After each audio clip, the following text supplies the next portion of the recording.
Hi everybody, I'm going to see the neurologist. Inpatients, outpatients, that's this way. This is to do with my accident claim. I have to see a neurologist to talk about the memory loss I had around the time, which is basically just to do with concussion, but it needs to be checked out further apparently. That one doesn't say disabled. Jolly good.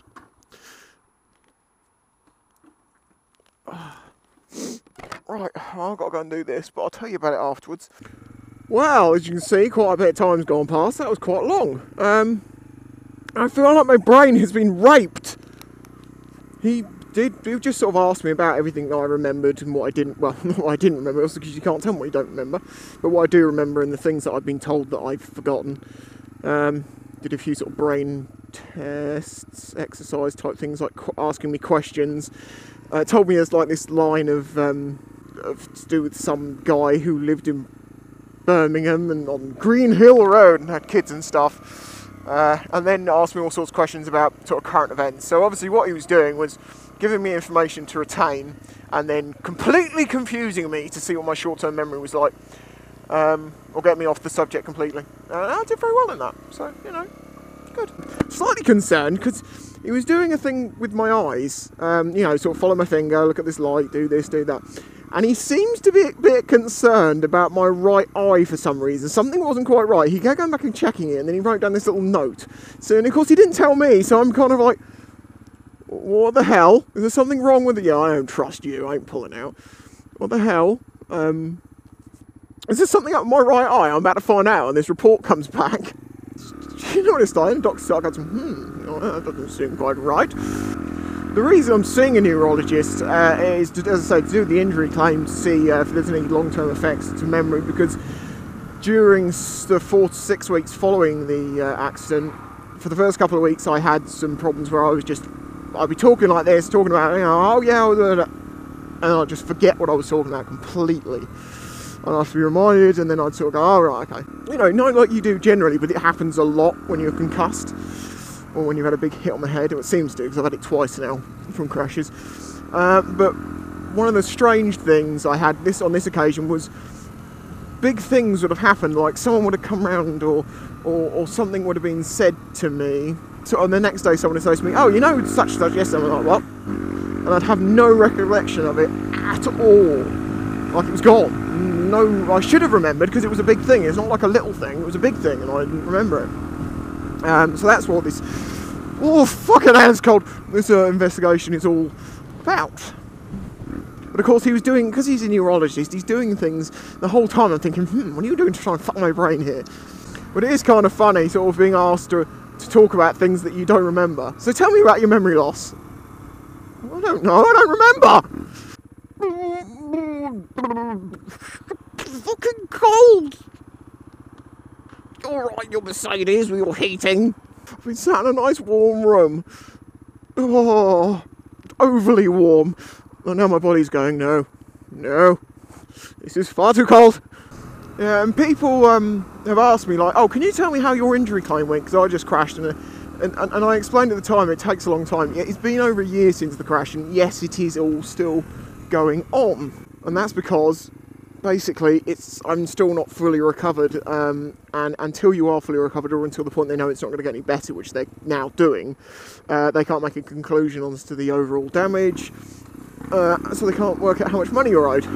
I've got another appointment with a orthopaedic hand specialist to talk about the sort of loss in movement at my thumb, the lasting damage to my knee, and that's going on in December. So I'm hoping once all the final reports are put together, you know, Christmas, New Year's out the way, blah, blah, I probably am going to get the money by spring, maybe summer of next year. That's how I'm looking at it. It could be sooner. My solicitor wants it to be sooner. Of course, here's the real mental test. I had a few things I needed to do after I went there, but he's fucked my brain over so much that I now have problems remembering what I'm supposed to be doing. I'll remember. First thing, get through this traffic. Oh, you bastards. She had a banana. Oh my god, she's also had those lip injections, you know, when they plump their lips up. Ladies, I doubt any of the ones that are watching this have had those sorts of, you know, lip plumping injections, but seriously, you look like a fucking fish.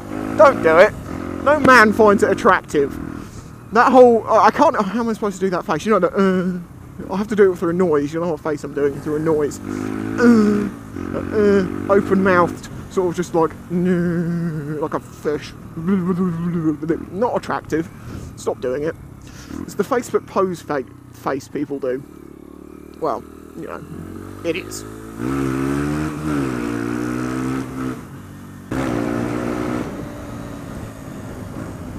Do you know something? I don't know if this is true or not, but I think when there's cold air, this bike produces a bit more power. I mean, it would make sense, obviously, cold, condensed air goes in, then it will expand more, so you get more compression out of your gases and your explosions. Makes sense.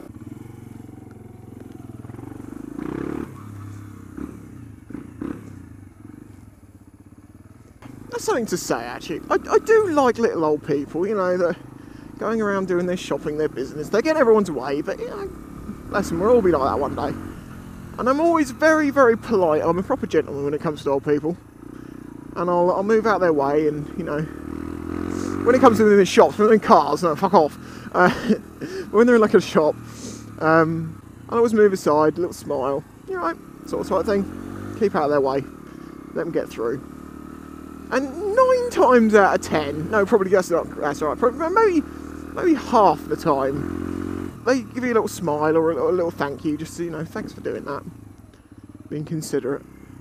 And there's these other ones who just walk past like, well, of course you did, I'm fucking old.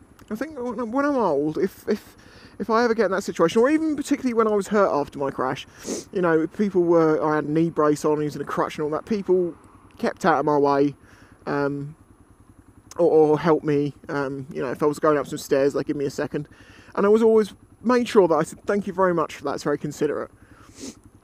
Other people fucking barge into you. I literally had one person push a trolley straight into my knee brace and my leg, and she just went, oh, I'm so sorry. I was like, yeah, well, you know, fine. But it wasn't a genuine. It was like, well, if you looked where you were going, you probably would have noticed the fact that I had a crutch and a fucking knee brace on. To be considerate and polite doesn't take a lot, but it does mean a lot to people.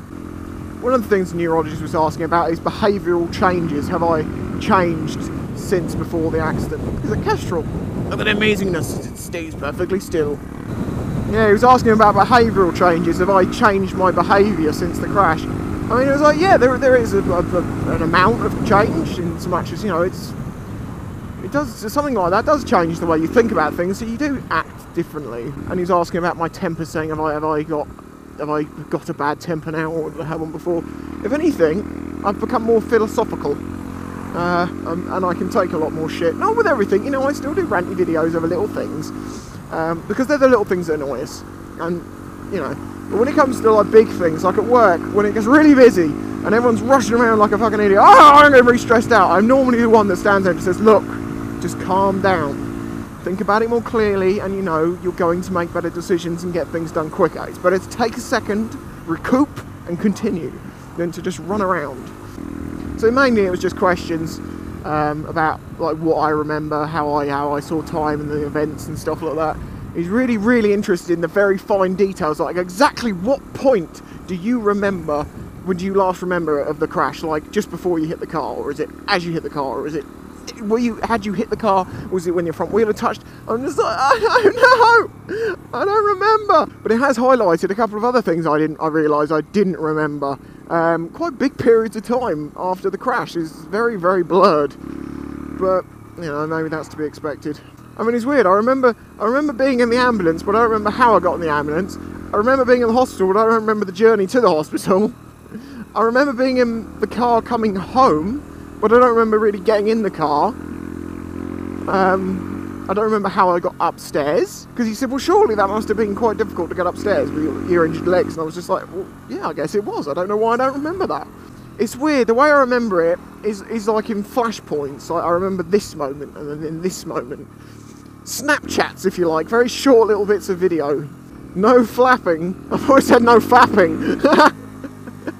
No fapping on the bus, please. Oh, damn it, I needed to go in there. Right, okay, everyone, I'm going to just get on with what I've got to do. I'll catch you all next time. I hope you're all well. Bye-bye.